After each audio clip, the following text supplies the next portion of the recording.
Сайн байцгаана уу эрхэм үзэгчдээ. Бурхны хаанчлал дэлхий дээр гарч ирлээ нэвтрүүлэгт тавтай морилно. Би хүслэн байна. Өнөөдөр бид Франц дахь төгс өчид Бурхны чуулганы Христэд итгэгчдийн чуулганы амьдралын талаар мэдээлэх болно. Өнөөдрийн мэдээний онцлог үйл явдлуудыг хүргэе. Христэд итгэгчид төгс өчид Бурхны үгийг нэгэн дуугаар уншиж ойлголтоо хуваалцаж байна. Матиу ах туршлагаа хуваалцлаа. Хоёр нүрт зангаа хаяж, үнэн шудраг хүн болох хэрэгжүүлэлтийн 4 зам. Джесси ихч туршлагаа хуваалцлаа. Төгс өчид Бурхны үг намайг амьдралын чиглэлээ олоход хөтөлсөн. Элина ихч туршлагаа хуваалцлаа. Зөвхөн үнэн шудраг хүмүүс л Бурханд таалагддаг. Одоо дэлгэрэнгүй мэдээгээ хүргэе.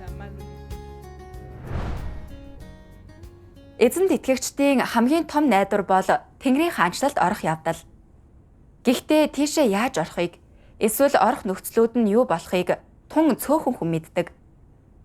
Олон хүн нүглээ уучлуулснаар л Тэнгэрийн хаанчлалд орж чадна гэж итгэдэг. Зарим нь биеэ захирч, загалмай үрч, зан авирын өөрчлөлтөд хүрч, хүлээцтэй, төвчээртэй, даруй, хайр инрэлтэй байж, эзний төлөө хөдөлмөрлөж, аливааг хайж, өөрсдийгөө зарлагдаж чаддаг байвал Тэнгэрийн хаанчлалд орж чадна гэж үздэг. Гэвч энэ ойлголт зөв үү? Тэгвэл хүн яг яаж Тэнгэрийн хаанчлалд орох вэ? Үнэн дээр Эзэн Есүс бидэнд энэ тухай айларт хэлсэн. Эзэн Есүсийн үг Матай 18:3-т тодорхой бичигдсэн байдаг. Үнэнээр би та нарт хэлье. Та нар эргэж жаахан хүүхдүүдтэй адил болохгүй бол Тэнгэрийн хаанчлалд орохгүй. Энд Эзэн Есүсийн бидэнд хэлснээр бид Бурхан руу эргэвэл, өөрөөр хэлбэл бид үнэхээр гэмшиж жаахан хүүхдүүд шиг болвол Тэнгэрийн хаанчлалд орж чадна. Энэ бол Эзэн Есүсийн бидэнд өгсөн Тэнгэрийн хаанчлалд орох нөхцөл юм. Өөрөөр хэлбэл Тэнгэрийн хаанчлалд орохын тулд бид жаахан хүүхдүүдтэй адил болох ёстой гэж Эзэн шаардсан. Мэдээж жаахан хүүхдүүдтэй адил болох нь Тэнгэрийн хаанчлалд орж чадах хүмүүсийн стандарт төрх юм. Тэгвэл жаахан хүүхдүүдтэй адил болохын тулд бид хэрхэн хэрэгжүүлэх ёстой вэ? Бурхны нүдэнд жаахан хүүхдүүд шиг болохын тулд бид яаж амьдран харуулах ёстой вэ гэдг нь бидний ойлгох ёстой гол зүйл юм. Энэ асуулт биднийг Матай 5:37 руу хөтөлдөг. Эзэн Есүс харин та нарын үг за бол за, үгүй бол үгүй байг. Учир нь эдгээрээс цаашх нь ёрын муугаас гардаг юм гэж хэлсэн. Энэ ишлэлд Эзэн бидэнд бие авч явах хэрэгжүүлэлтийн зарчмыг тодорхой хэлж өгсөн. За бол за, үгүй бол үгүй. Энэ бол Эзний бидэнд тавьсан шаардлага. Мөн түүний шаардлагыг хангах хэрэгжүүлэлтийн зам юм. Эзний тодорхой үгийн дагуу бид бие зөв авч явахдаа баримтлах ёстой зарчмуудыг хэрэгжүүлэх тодорхой замтай болсон.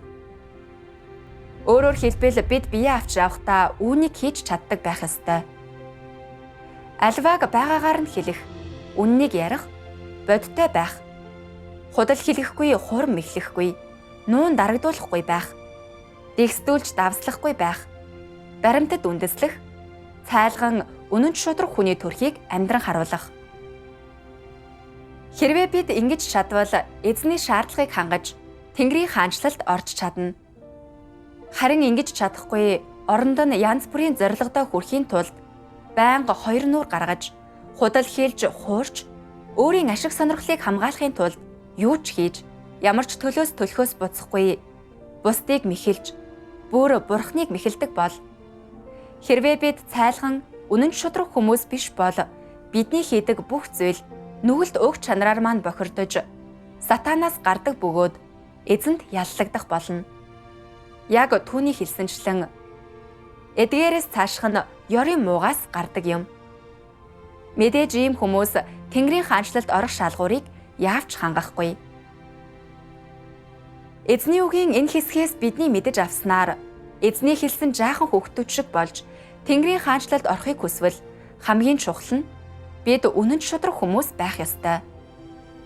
Бид үннийг ярьж худал хэлэхгүй, мэхлэхгүй байж цайлган үнэн шудраг хүний төрхийг амьдран харуулах ёстой. Мэдээж энэ нь бас Библийн Илчлэл 14:5 зөвнсөн зүйлтэй бүрэн нийцдэг. Тэдний амнаас ямар ч худал олдсонгүй. Тэд гин зэмгүй билээ. Энэ ишлэлд тодорхой хэлснээр эцэстээ Тэнгэрийн хаанчлалд ордог хүмүүс үг үйлдэлээрээ цайлган үнэн шудраг байдаг. Тэд худал хийдэггүй, мэхэлдэггүй, ямар ч нүгэлт уг чанараас ангид байдаг. Энэ ишлэлд тэд гин зэмгүй гэж хэлсэн нь ийм утгатай. Бичвэрийн ердөө 3 богино ишлэл бидэнд Тэнгэрийн хаанчлалд хэрхэн орох, нөхцөл нь юу болохыг харууллаа. Бид жаахан хүүхдүүдтэй адил болж үнэн шудраг хүн байхыг хэрэгжүүлэх ёстой. Ийм л энгийн. Энэ бол нууц биш, хийсвэрч биш. Энэ танд их гинти санагдаж байна уу? Таны үзэлтэй бүрэн зөрчилдөж байна уу? Тэгвэл та юу гэж бодож байна? Та Тэнгэрийн хаанчлалд ормоор байна уу? Үнэн шудраг хүн болохоор чармайх итгэл танд байна уу? Жаахан хүүхэд шиг болох итгэл танд байна уу? Та Тэнгэрийн хаанчлалд ороход бүрэн бэлдсэн үү? За ингээд цаг алдалгүй чуулганы амьдралын дараах сурвалжилгаас Христэд итгэгчид үнэн шудраг хүн байхыг хэрхэн хэрэгжүүлж байгааг харцгаая. Үнэн шудраг хүн байхад тэдэнд ямар бэрхшээл тулгарч байна вэ? Тэд жаахан хүүхдүүдтэй адил болохыг хэрхэн хэрэгжүүлж байна вэ? Бас Тэнгэрийн хаанчлалд орохын тулд тэд ямар хүчин чармайлт гаргаж байгааг харцгаая.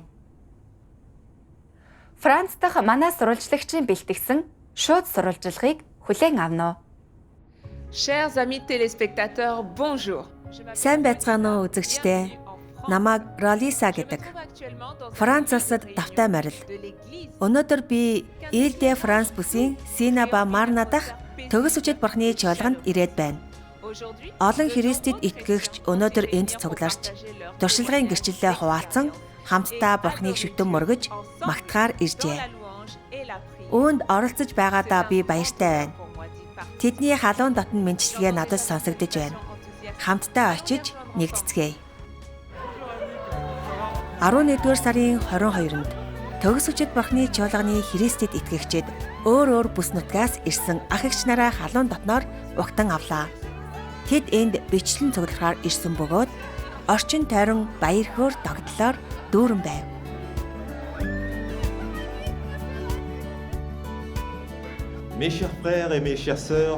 Хайрт ах эгч нараа сайн байцгаана уу? Та нарыг ирсэнд бид маш их баяртай байна. Bienvenue la famille, on est vraiment ravis. Ах эгч нараа давтай морил. Энэхүү онцгой цуглаан дээр та бүхэнтэй уулзсандаа маш их баяртай байна. Та бүхэнтэй хамт байгаадаа маш их догдолж, дулаахан мэдрэмж төрж байна.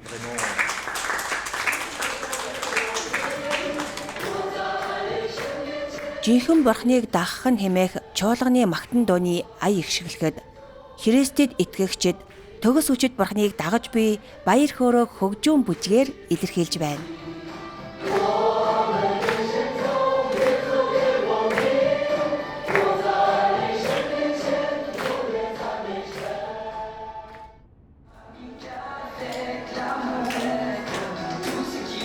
Хөгжим эхэлж Христэд итгэгчид бурхны хайр биднийг нэгдүүлж ойртуулдаг хэмээх чуулганы магтан дууг дууллаа.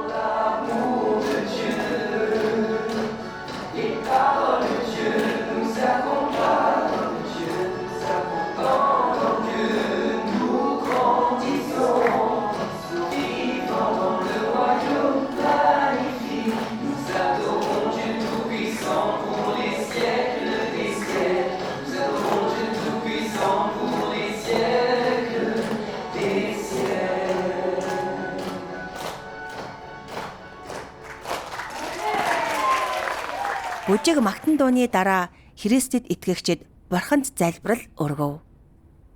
Dieu tout-puissant, nous te remercions de tout cœur. Төгс хүчит бурхан минь, ах эгч нартайгаа цугларч таныг магтах энэ гайхалтай боломжийг олгосонд танд чин сэтгэлийн талархал өргөе. Amen. Nous te remercions. Бид энд цуглараад таны үгийг таашааж нэг нэгнийхээ давуу талаас суралцаж чадна. Төгс хүчит бурхан танд магтаал нь орших болтугай. Амен. Notre Dieu Tout-Puissant, merci vraiment de nous avoir réunis. Төгс хүчит бурхан минь бид танд чин сэтгэлээсээ талархаж байна. Amen. Puisse les Тунгаан бодох үед маань та биднийг гэгээрүүлж илүү их үннийг ойлгох болтугай.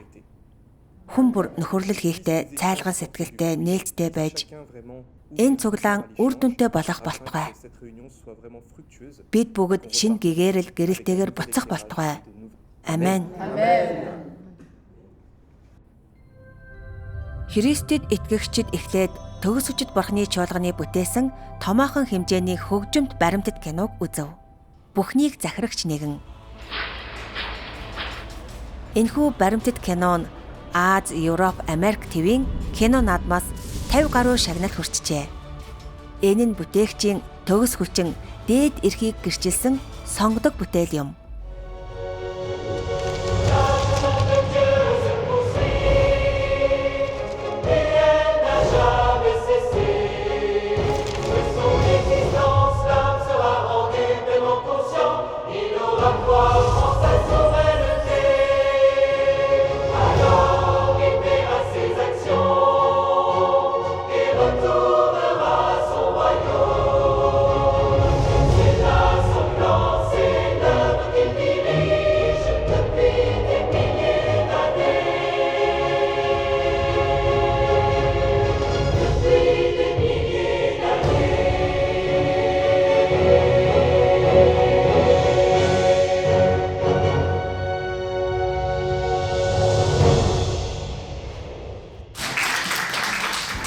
Баримтат кино Христэд итгэгчдийн сэтгэлийг гүнээ дагдлууллаа.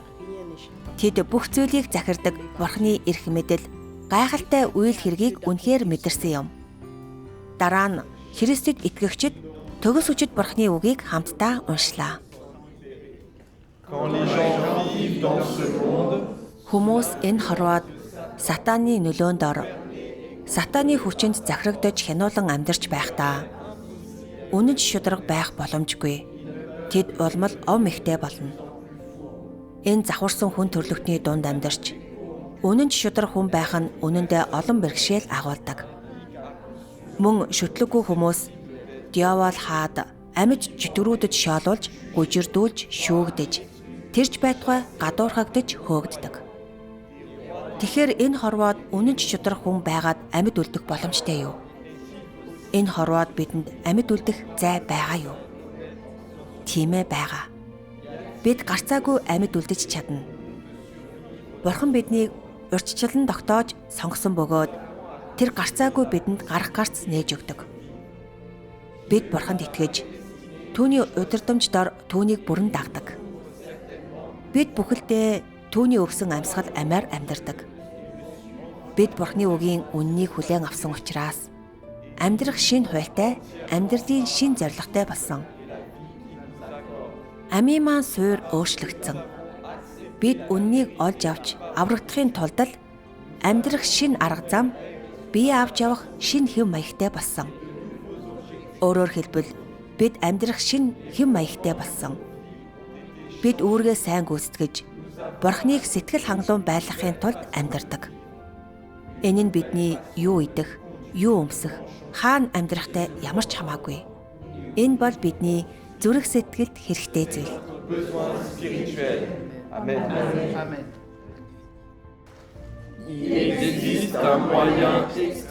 Ийм байдлаас өөрийгөө чөлөөлөх хамгийн энгийн арга зам бол урдийн амьдрах арга замтайгаа салах ёс гүйцэтгэх. Урдийн амьдралын зорилгодоо баяртай гэж хэлэх. Урдийн амьдралын хэв маяг, амьдралыг үзэх үзэл, эрэл хийлэл, хүсэл эрмэлзэл, тэмүүлэлээ нэгтгэн дүгнэж, задлан шинжлэх. Дараа нь тэдгэрийг Бурхны санаа зорилго болон хүнд тавьдаг шаардлагатай харьцуулаад тэдгэрийн аль нэг нь Бурхны санаа зорилготой нийцэлтэй байгаа эсхийг, Бурхны шаардлагад нийцэж байгаа эсхийг, аль нэг нь амьдралд зөв үн цэн өгч, илүү их үннийг ойлгоход хүнийг хөтөлж, хүн чанартайгаар хүний төрхтэйгээр амьдрах боломжийг олгож байгаа эсхийг харах явдал юм. Чи хүмүүсийн амьдралдаа эрэлтгийдэг янз бүрийн зорилго, төрөл бүрийн амьдрах арга замыг ахин дахин судалж, анхааралтай задлан шинжлэх үедээ тэдгээрийн нэг нь ч хүн төрлөختнийг бүтээсэн бүтээгчийн анхны санаа зорилготой нийцдэггүй гэдгийг олж мэднэ. Тэдгээр нь бүгд хүмүүсийг бүтээгчийн дээд эрх болон анхаарал халамжаас холдуулдаг. Тэдгээр нь бүгд хүмүүсийг доройтоход хүргэдэг, там руу хөтөлдөг урх юм. Үүнийг танин мэдсэний дараа чиний хийх ёстой зүйл бол амьдралын талаарх хуучин үзэл бодлоо хойш тавьж, олон янзын урх загнаас хол байж, амьдралыг чинь хариуцаж, амьдралд чинь зохицуулалт хийхийг Бурханд даатгаж, ямар ч хувийн сонголтгүйгээр Бурханы зохион байгуулалт удирдамжийг л дуулууртай дагаж, Бурханыг шүтэн мөрөгдөх хүн болохоор ирж хайх явдал юм. Et moi, vraiment, ce que je comprends ici à travers les paroles de Dieu, Төгс үчид Бурханы үгийг уншаад би энэ ертөнцид бид сатааны гүн ухааны нөлөөндор өсдөг гэдгийг ойлгож авлаа. a toujours Энэ нь биднийг байн худал хэлж, dit, a toujours бусдад таалагдахын тулд амьдрахад хүргэдэг. donc ce qui fait qu'au fur et à mesure Эцэст нь бид улам бүр завхардаг. ça fait que on s'en Энэ нь бид сатааныг дагаж байна гэсэн үг юм.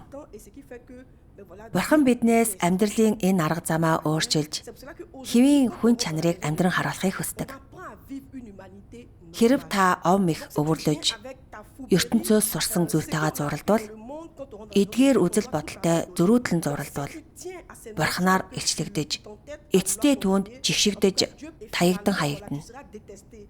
Donc dans la maison de Dieu, Бурхан биднийг сатааны гүн ухаанаар амьдраасай гэж хүсдэггүй. mais il veut que nous Тэр биднийг үннээр буюу түүний үгээр амьдраасай гэж хүсдэг. peut partager ce sujet. Амен. Amen. Бурханд талархъя. Et donc, nous pouvons donc comprendre aussi que Бурханы үгээс бидний ойлгосноор бид энэ ертөнцид амьдарч байхдаа зөвхөн үнэн шударга бус зүйл хийдэг. l'honnêteté Харин Бурхан биднээс үнэн шударга хүн байхыг хэрэгжүүлэхийг шаарддаг. autour de nous, Эргэн тойрны хүмүүс биднийг шөөж, эсвэл үнэн шударга байгаагаас маань болоод биднийг хачин гэж ботсон ч demande aussi voilà que бид тоох ёсгүй. ce qui compte, Хамгийн чухал нь Бурханы санаа зорилгыг хангах. même si les gens autour Бид завхарсан учраас заримдаа бидний найддаг эсвэл эрхмэлдэг зүйл бол бусдад таалагдах явдал байдаг. des fois Тэгээд Бурхан биднээс үнэхээр юу шаарддгийг бид олж хардаггүй. ou de nos proches. Dieu qui Одоо би Бурханы шаардлага чухал гэж боддог. commence, nous allons tous arriver Зөвхөн Бурханы удирдлагад орол бид үнэн шударга хүн байхыг хэрэгжүүлж чадна. Амен.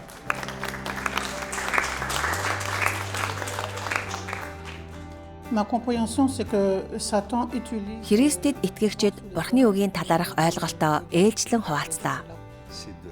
Тэд түүний үгээс Бурхан хүмүүсээс ом их худал хурамгийг хайж үнэн шударга хүн байхыг шаарддаг гэдгийг ойлгожээ.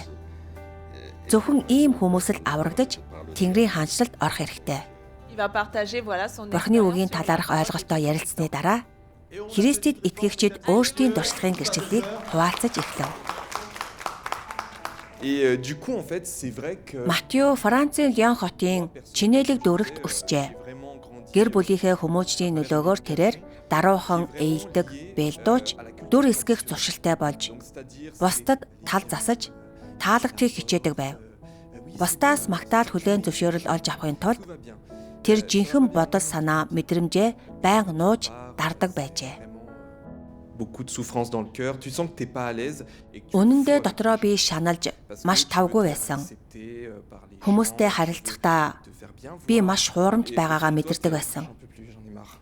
Хүлээн зөвшөөрөгдөж сайхан сэтгэл хүлдэхийг хүсдэгч. Quand tu rentres chez toi, t'es épuisé. Сэтгэлийн гүндээ зүгээр л Et donc, төвчж чаддаггүй. vraiment, c'est Үүнээсээ quelque chose залхдаг. que vraiment, je vivais comme ça. Нэг хүнтэй харьцаад дараа нь өөр хүнтэй C'est харьцаж comme ça qu'on vit dans la société. гэртээ харих үедээ бүр мөсөн туйлдсан байдаг. Би тэгж л амьдардаг байсан. Үүнийг хэвэн гижиж боддог байсан. Учир нь эцсийн эцэст нийгэмд бид ингэж л амьд үлддэг. Гэхдээ 2022 эсвэл 2023 оны үед Бурхан үннийг эрэлхийлэх тухай зарим үгийг илэрхийлсэн. Тэр үгийг уншаад би их чочирцсан. Би Бурхны үгийг эргэн тойрныхоо хүмүүсийн зан авиртай холбож чадаа зогсохгүй. Өөртөөгөө ч бас холбож харж чадсан. Si tu vis sous le joug de la culture traditionnelle, Төгс хүчит Бурхан ингэж хэлсэн байдаг. Хэрвээ чи уламжлалт соёлын дөнгөн дор амьдарч, гаднаа сайхан аашиж бөхөлзөж, зөвхөн уламжлалт соёлын хөхүүлэн дэмждэг сайн зан авирыг амьдран харуулдагч, дотроо зүрх сэтгэл чинь ов мэх, зайлм их. Хоёр нүрт зангаар дүүрэн байвал гаднаа чиний зан авир зохистой харагддагч, энэ нь бүгд хоёр нүрт байдлын илрэл, хуурамч, төрөлдүүлсэн хэрэг бөгөөд амнаас чинь ганц ч үнэн үг сонсох боломжгүй бол бусад хүн чамд хууртахад дэндүү амархан. Чам шиг хүнтэй харилцахын үр дагавар юу вэ? Чиний зан авир нэлээд сайн мэт санагддагч. Бусад хүн чамтай харилцаж, аливааг зохицуулах үедээ хууртаж, чамд зэвүүцэж, чамаас холдож, чамааг голно. Хүмүүс бүгд чамаас холдож, чамааг голох үед ёс жудаг нэр хүнд чинь асар их доромжлолд өртсөн мэт чамд санагдана.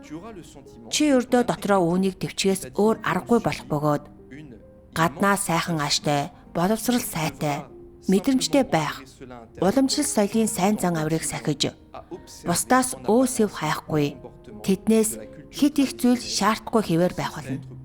Чи үүнийг хүлцэж, төвчээртэй байж, нүүр дүүрэн инээмсэглэн тоомжиргүй, уужуу тайван, өгөөмөр сэтгэлдээ дүр эсрэхээс өөр аргагүй болно. Ийм байдалд хүрэхийн тулд хэдэн жил өөрийгөө боловсруулах шаардлагатай бол хэрвээ чи өөрөөсөө бусдын өмнө ингэж амьдрахыг шаардвал амьдрал чинь ядаргаатай байх биш үү? Амен. Энэ үгийг уншаад би Бурхны зөвхт ариун байдлыг харж, ом ихтэй үнэн шударга бос хүмүүс болон гаднаа дүр эсэгдэх хүмүүсийг Бурхан хичнээн их жигшдгийг үнэхээр харсан.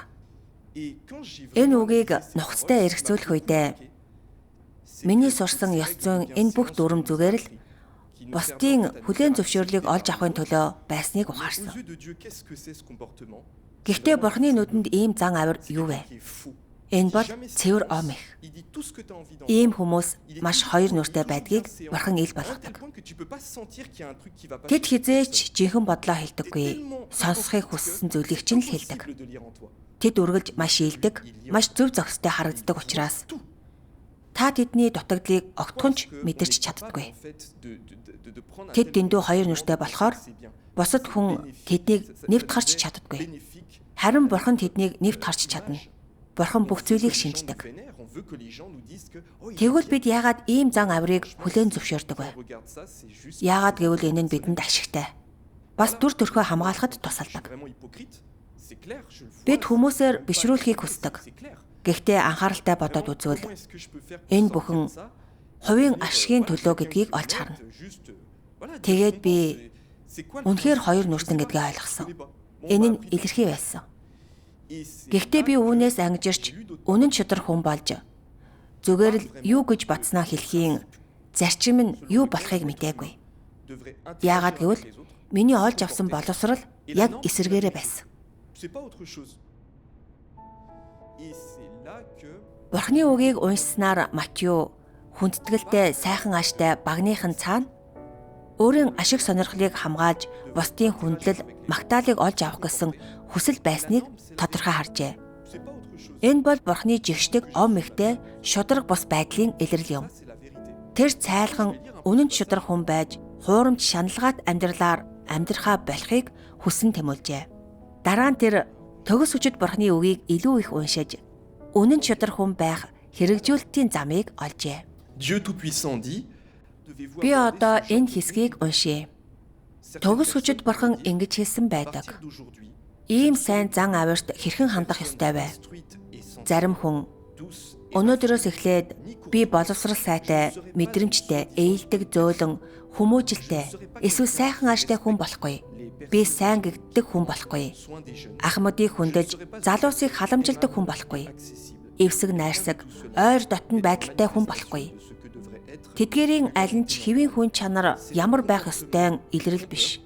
Энэ нь хуурамч, худал, ов мэхтэй зан авир бөгөөд үннийг хэрэгжүүлэхээс хол дутна.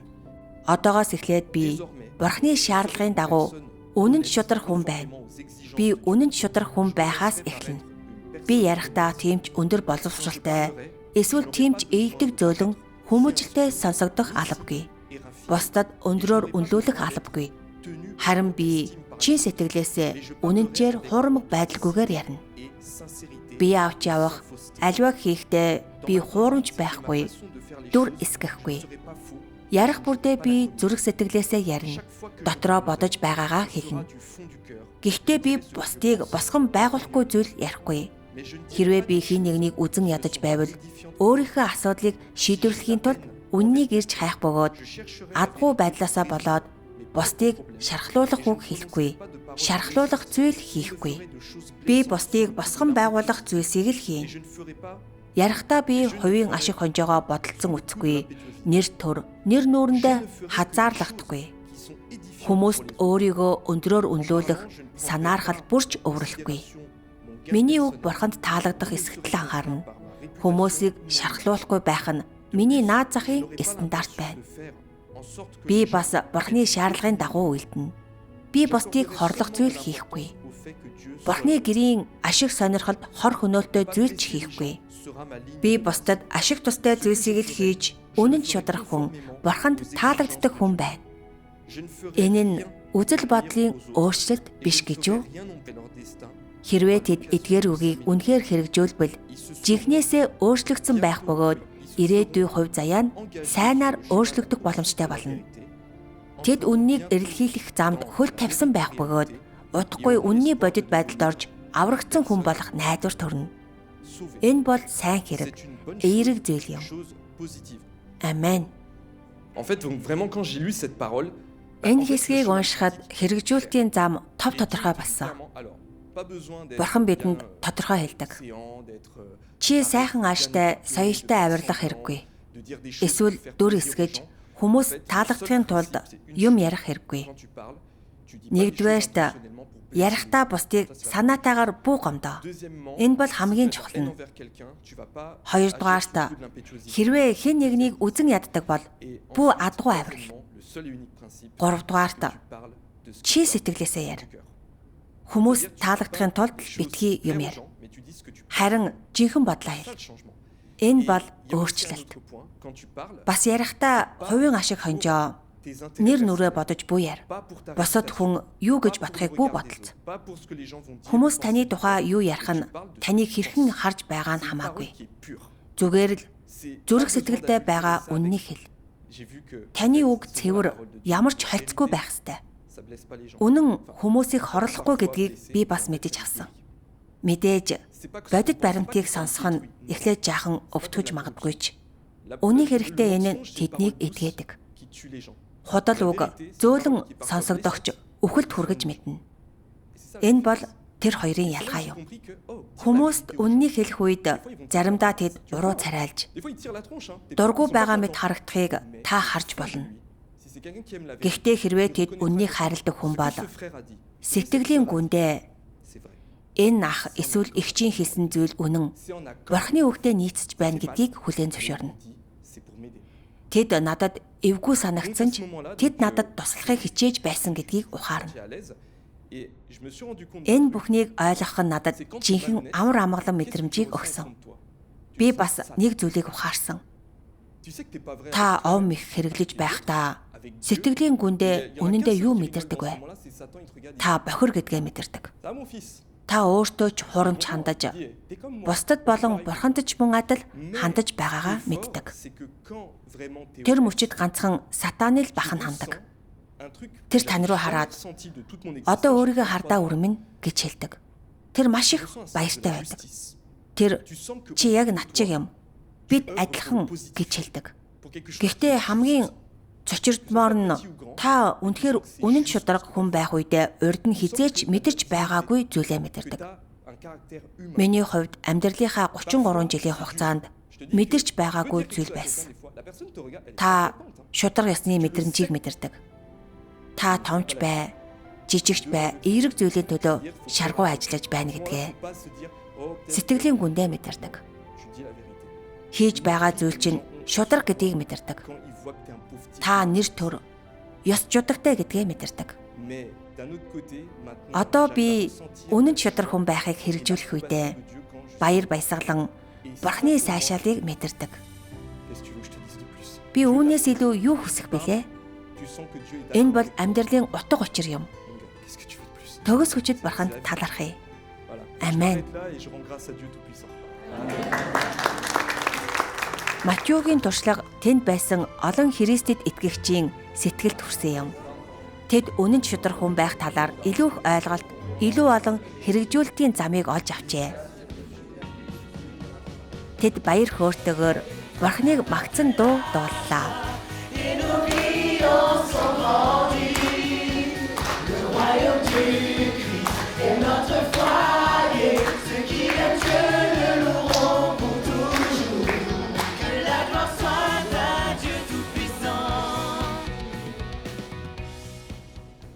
Bonsoir la famille. Джесси өмнө нь засгийн газрын хэлцэст менежер байжээ. Тэр эргэн тойрныхоо хүмүүсийн нэгэн адил бусдаас онцгойрхыг эргэлхийлдэг байв. Нэр хүнд байр суурь олж, нийгэмд болон гэр бүлдээ хүлээн зөвшөөрөхдгийн тулд ажилдаа улаар нь зүтгэж, асар их цаг зарцуулж, ихээхэн төлөөс төлжээ. Гэвч амьдралынхаа зорилгод хүрсний дараа түүнд энэ амьдрал харанхуй, найдваргүй санагдсан байна.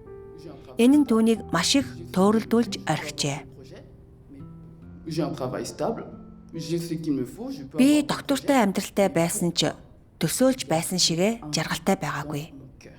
Миний дотор үргэлж хоосон санагддаг байсан. Mais au fond, Ажилдаа амжилт гаргах тусам уламл жаргалгүй болж байгаагаа ч би мэдэрсэн. prie Dieu. Миний олж авсан энэ ад жаргал үнэндээ юу юм бэ гэж би гайхсан. Il m'est même Би бусдаас хэдхэн минут магтаал сонсдог байсан ч je pourrais pas continuer түүний дараа амьдралд минь хоосрол, шаналл үлддэг байсан. sortir de là. Би ингэж үргэлжлүүлж болохгүйгээ мэдэж байсан. Dieu a en- Би гарц олох хэрэгтэй байлаа. donc en 2020 Төд удалгүй бурхан залбирлыг минь сонссон. mon cœur a été 2022 онд би бурхны эцсийн өдрүүдийн ажлыг хүлээн авсан. Зүрх сэтгэл минь баяр хөөрөөр дүүрч амьдралд маань найдвар байгаа мэт санагдаж, tombé sur des paroles de Dieu qui ont миний өмнө амьдралын шин зам нээгдсэн. sur ce vide. Би төгс хүчит бурхны үгийг уншиж, түүний үг зүрх сэтгэлийн минь нууцыг ил болгосон. Би тэрийг та бүхэнтэй хуваалцмаар байна. Les gens Төгс хүчит бурхан ингэж хэлсэн байдаг. et le gain, ils Хүмүүс алдар нэр, ашиг хонжоотой болмогцоо, өндөр байр суурь, асар их эд баялагийг эдэлж, амьдралыг таашаах хөрөнгөтэй болно гэж боддог. qu'une fois Алдар нэр, ашиг хонжоотой болмогц, зугаа цэнгэл хөөцөлдөг, махан биеийн таашаалыг дураараа эдлэх хөрөнгөтэй болно гэж тэд боддог. freinés de la chair. Өөртөөхөө хүсэмжилдэг энэхүү алдар нэр, ашиг хонжооны төлөө Les gens хүмүүс дуртаяа өөрийн мэдлгүйгээр бие, зүрх сэтгэл, бүр өөртөө байгаа бүхнийг тэр дундаа хитийн ирээдүй хувь заяагаа сатаанд хүлээлгэн өгдөг. à Satan Тэд юу ч үлдээхгүйгээр нэг хоромж эргэлцэхгүйгээр нэгэнтээ өөрсдөд нь байсан бүхнийг буцаан авахаа юр мэдхгүйгээр үүнийг хийдэг. un énorme secret dans Чиний зүрх сэтгэлд асар том нууц байгааг чи хизээч анзаарч байгаагүй. le monde sans lui, Учир нь чи гэрэлгүй ертөнцид амьдарсаар ирсэн. ton esprit Зүрх сэтгэл сүнс чинь муу ёрийн нэгэнд булаагдчихсан. voilé par les ténèbres Нүд чинь харанхуйд халхаглагдаад aussi bien le ciel Тэнгэрийн нарыг ч шөнийн огторгойд анивчих тэр одыг ч харж чаддаггүй. Жиг чинь хуурам эхэлсэн үгээр дүүрээд Яховын нүргэлсэн дуу хоолойгч Синтигээс урсах олон усны чимээгч сонсдоггүй. ni le son Өөрт байх ёстой бүхнээ төгс хүчтийн хайрлсан бүхнийг чи алдчихсан. du t'appartient. Чи эцэс төгсөлгүй зовлонгийн далаад орчхоод өөрийгөө аврах хүчгүй, амьд гарах найдлагагүй тэмцэж ийш тийш ярангүйхээс өөрийг хийдэггүй. Тэр мөчөөс эхлээж чи ёрын муу нэгэнд хорлогдож, төгс хүчтийн өрөөлөөс холдож, төгс хүчтийн хангалтаас холдож, эргэлт буцалтгүй замаар алхах тавилантай болсон. de non-retour. Amen.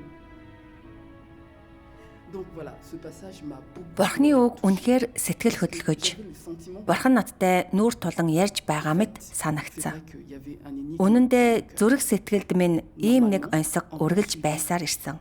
La Логикийн хувьд алдар нэр ашиг хонжоо байр суурь хөөцөлдөх нь намайг жаргалтай болгох ёстой ч тэр зам надад шаналлаас өөр юу ч авчираагүй. Учир нь бид сатаанд хорлогдож хуурдсан. Тэр алдар нэр ашиг хонжоог ашиглан хүмүүсийг төөрөлдүүлж чамд алдар нэр ашиг хонжоо байвал бүх зүйл байгаа гэж ботход хүрэгдэг. Энэ нь хүн бүрийг нэр алдар ашиг хонжоо хөөцөлдөг урхинд ороход хүрэгдэг. Би нэг зүйлийг ойлгосон. Намайг шаргуу ажил, ядаргаа янз бүрийн стрессээс болж зовж байхад сатан л баярлаж миний зовлонд баясаж байсан. Хэдийгээр гаднаа тэр бүх зүйл маш сэтгэл татам харагддагч тэдгээрт эерэг зүйл огт байхгүй. Надад үнэхээр тусалж аливааг өөр өнцгөөс харах боломж олгосон зүйл бол Бурхны үг байсан. Бурхны үг Жесед сатан хүмүүсийг мэхэлж уруу татаж завхруулахын тулд нэр алдар ашиг хонжоог ашигладаг. Сатаныг дагах нь хүнийг бурханд дэрсэлж эсэргүүцэхэд л хүргэж эргэж буцсахгүй замд оруулдаг гэдгийг харахад тусалжээ. Тэр төгс хүчит бурхны үгийг илүү их уншиж үнэхээр утга учиртай амьдрал гэж юу болохыг ойлгож авчээ. Le fait de s'installer ne sont pas les seules choses importantes dans la vie. Төгс хүчит бурхан бидэнд ингэж хэлдэг. Амьдралын хамгийн чухал хэрэг явдал бол гэрлэлт, ажил, ирээдүй, сууршилт биш. Нийгэмд байр сууриа олж амжиргаагаа залгуулагч биш. Эдгээрийн аль нь ч амьдралын хамгийн чухал зүйл биш юм. Амьдралын хамгийн чухал зүйл юу вэ? Энэ нь бүтээгдсэн зүйлийн гүйцэтгэх учиртай үүрэг. Чиг үүргийг гүйцэтгэх бурхны даалгасан зүйл болон өөрийн үүрэг даалгаврыг гүйцэлдүүлэх явдал юм. Энэ бол хамгийн утга учиртай зүйл. Энэ бол хүмүүст байх ёстой шийдэмгий байдал юм. Төгс хүчит бурхны үгийг уншаад би хүний амьдрал зөвхөн гэр бүл, карьер, тогтвортой ажилтай болох, байр суурь олж нийгэмд хүндлэгдэхээр хязгаарлагддаггүй гэдгийг ойлгосон. Энэ бүхний аль нь ч хамгийн чухал зүйл биш. Амьдралдаа маш их хоосрол мэдэрдэг байсан шалтгаан маань анхаарах ёстой зүйлээ хойш тавьж байсанд оршино. Миний эрэмб дараа тэр чигтээ алдагдсан байж. Өнөөдөр би өөрийнхөө талаар нэг зүйлийг ойлгож авлаа. Надад үүрэг даалгавар бий гэдгийг би мэднэ. Би бурхныг шүтэн мөргөж, бүтээгдсэн зүйлийн үүргээ биелүүлэхийн тулд ялангуяа хүн төрлөختнийг аврах бурхны удирдлагын төлөвлөгөөнд өөрийн хувь нэмрийг оруулахын тулд төрсөн. Гэхдээ үүргээ сайн биелүүлэхийн тулд миний завхарсан зан чанар ариусгагдах ёстой. Завхарсан зан чанараа хаях цорын ганц арга зам бол төгс хүчит бурхны үг юм. Амьдралд тулгарч буй бүх орчин нөхцөлд би бурхны санаа зорилгыг ирж хайж түүнийг энэ тэргуунд тавих хэрэгтэй. Амьдрал маань шин чиглэлтэй болсон. Би урд урдынхаасаа илүү эрх чөлөөтэй чөлөөлөгдсөн мэт санагдаж байна. Төгс хүчит бурханд алдар суун байх болтугай. Амен.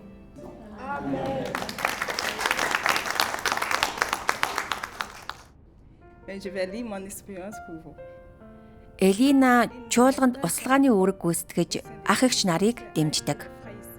Тэр цагаа сайн төлөвлөөгүй, ачаа үүрээгүй учраас ах эгч нарын бэрхшээлийг боддоор шийдвэрлээгүй.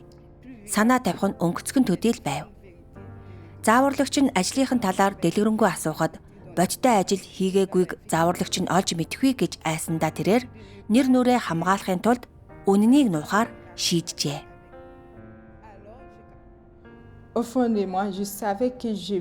Үнэн дээр би зүгээр л нэр нүрээ хамгаалах гэж хичээж байгаагаа дотроо мэдэж байсан. Би зааварлагч намайг нухацтай, хариуцлагатай гэж бодоосоо гэж хүссэн. Гэхдээ би үнэндээ тийм байгаагүй. Дараа өдөр нь зааварлагч аливааг үнэн зөв мэдээлэх нь чухал болохыг надад дахин сануулсан. Ингэснээр тэр эдгээр ах эгчийн амийн бодит өсөлтийг хянан дагаж чадах байв. Энэ удаад би түүнд эцэст нь үннийг хэлсэн. Би тэдний асуудал бэрхшээлийг огт хянан дагаагүй. Шийдвэрлээгүй гэдгийг хүлээн зөвшөөрсөн. Өмнө нь үннийг нуун дарагдуулж, үнэнд шударах хүн байгаагүй дээ би бас гэмшсэн. Намайг эдгээр асуудалтай тулгарч сэтгэлээ нээн үннийг ярахаас айж баримтыг нууж байх үед нэг эгч надтай холбогдсон. Би энэ боломжийг ашиглан түүнд өөрийн байдлыг хэлсэн. Тэр надтай Бурхны үгийн нэг хэсгийг хуваалцсан нь намайг үнэхээр гэгэрүүлж надад тусалсан. Parmi les non-croyants, Төгс хүчит Бурхан ингэж хэлсэн байдаг. Шүтлэггүй хүмүүсийн дунд хэрвээ чи үннийг хэлж, үнэн шударга хүн байхаар оролдох юм бол гүжирдүүлж, шүүгдэж гологдно. Тиймээс чи ертөнцийн чих хандлагыг дагаж, сатанлаг гүн ухааны дагуу амьдардаг. Чи худал ярихдаа улам чадварлаг, улам бүр ов мэхтэй болдог.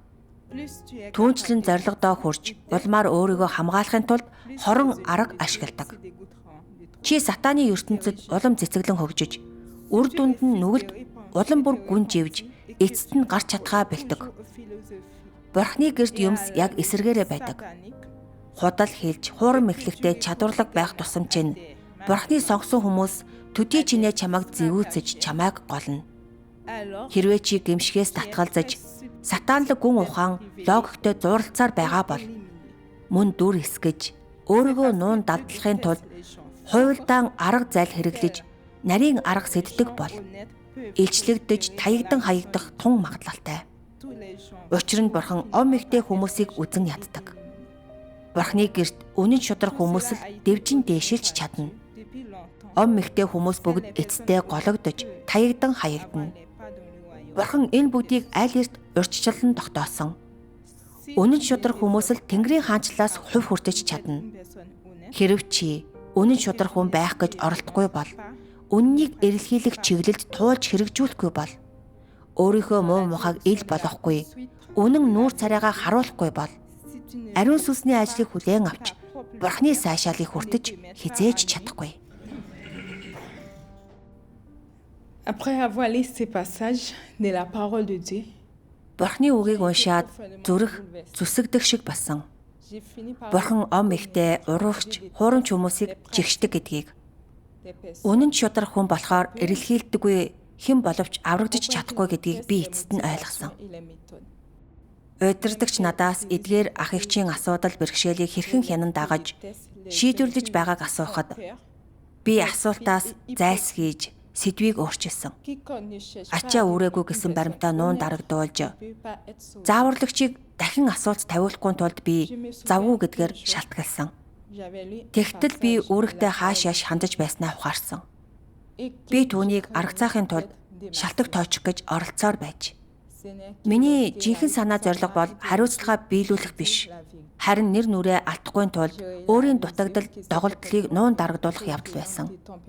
Ялангуяа зааварлагчийг асуулт асуухад миний эхний хариу үйлдэл бол түүнийг аргацааж, сэдвээс зайлсхийх явдал байсан. Зааварлагчийг дахин шахаж шаардах хүртэл би үннийг хэлээгүй. Эдгээр үйлдэл миний ов мэхтэй зан чанараас гарсан. Зааварлагчийг төөрөгдүүлэх зорилготой байсныг би ухаарсан. Тэр мөчид би эцэст нь ойлгосон. Миний доторх ов мэхтэй уух чанар л намайг худал хэлж, ов мэхтэй байхад хүргэсэн. Би бас хэрвээ үүрэгтээ ов мэх гаргаж хааш яаш хандсаар байвал эцэстээ Бурханд орхигдно. Учир нь үнэн шударга хүн байснаар л Бурханаар төгс болгуулж чадна гэдгийг ухаарсан. Энэ тухай бодох үед би айж, бас их харамссан. Би Бурханд залбирч, өөрийн завхарсан зан чанартай, зоригтой нүр тулах эр зориг өгөөч гэж гуйн. Би үнэн шударга хүн байж, дүр эсгэж, хуурам эхэлсэн амьдралаар амьдрахаа болоход бэлэн байна гэдгээ хэлсэн. Энэ туршилгаар дамжуулан би үнэн шударга хүн байна гэдэг нь зөвхөн үннийг хэлэх биш гэдгийг ойлгосон. Энэ нь бас өөртөө үнэн сэтгэлээсээ хандаж, бүх зүрх сэтгэлээ зориулах явдал юм. Асуудал гарах үед нүур тулж, бэрхшээлийнхаа талаар хэлэх ёстой. Та дүр эсгэж, үннийг нуун дарагдуулж, эсвэл нэр нүрээ хамгаалахад санаа зовох хэрэггүй. Бурхан бүх зүйлийг шинждэг. Бид хүмүүсийг мэхэлж чадахч, Бурханы сүнсийг хизээч мэхэлж чадахгүй. Энэ туршлага миний сэтгэлийг их хөдлөсөн. Хэрв би үннийг эрэлхийлэхгүй, үнэн шударга хүн болохын төлөө хүчин чармаалт гаргахгүй бол Миний ом ихтэй зан чанар хизээч өөрчлөгдөхгүй. Би эцэст нь гарцаагүй таягдан хаягдах болно. Тэгээд тэр өдрөөс хойш би цагаа хэрхэн зохицуулах, ах эгч бүрийн асуудлыг хэрхэн шийдвэрлэх, бэрхшээлтэй байгаа хүмүүсийг хэрхэн дэмжих талаар нухацтай эргцүүлж эхэлсэн. Би тэдний бодит хэрэгцээнд үндэслэн Бурхны тохирох үгийг олж хуваалцсан. Би өөртөө байнга сануулна. Би юу хийж байх ёстой вэ? Би юуг орхигдуулсан бэ? Би яаж ом мэх, хуурам мэхлэлтээс зайлсхийх вэ? Би дахиж худал хэлмээргүй байна. Үннийг нуун дарагдуулах гэж шалтак тойцсоор байхыг хүсэхгүй байна. Би зүрх сэтгэлээсээ Бурханд залбирч эхлэн надад гүн үндэслэсэн ом мэгтэй зан чанарыг арилгахыг түүнээс гуйсан. Ингэснээр би үнэн шударга хүн, Бурхны хайрладаг хүн болж чадна. Миний дотор гүн нуугдсан завхарсан зан чанарыг илчилсэнд, өөрчлөгдөх боломж олгосонд би зүрх сэтгэлийн угаас Бурханд талархаж байна. Амен. Төгс хүчит Бурхны үгийг уншиж, дуршлаг ойлголтоо бие биетэйгээ хуваалцсанаар Христэд итгэгчид үнэн шударга хүн байх, жаахан хүүхдүүдтэй адил болох замыг олжээ. Дараа нь тэд хамтдаа Бурхны үгийн магтан дуу дууллаа. Хүн төрлөختөн үннийг эрэлхийлж амьд үлдэнэ гэж Бурхан найддаг. Цуглаан дууны аядаар өндөрлөв.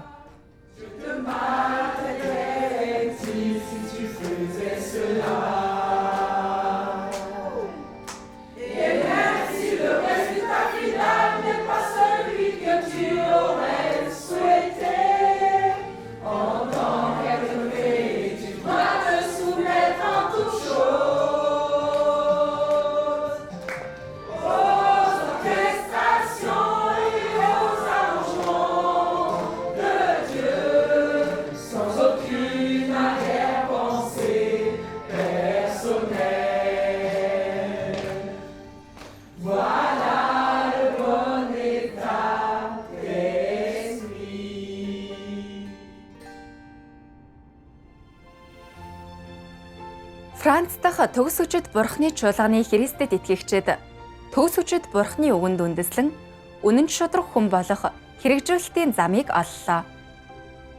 Үнэн шударга хүн байхаар хэрэгжүүлэх явцдаа ухралд бүтлгүйдэлтэй тулгардаг хэдий ч тэд бууж өгдөггүй.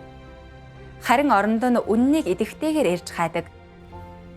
Бурхны үгийн удирдамж доор тэд өөрсдийгөө мэдэж авч Бурханд гэмшиж Бурхны шаардлагын дагуу үйлддэг.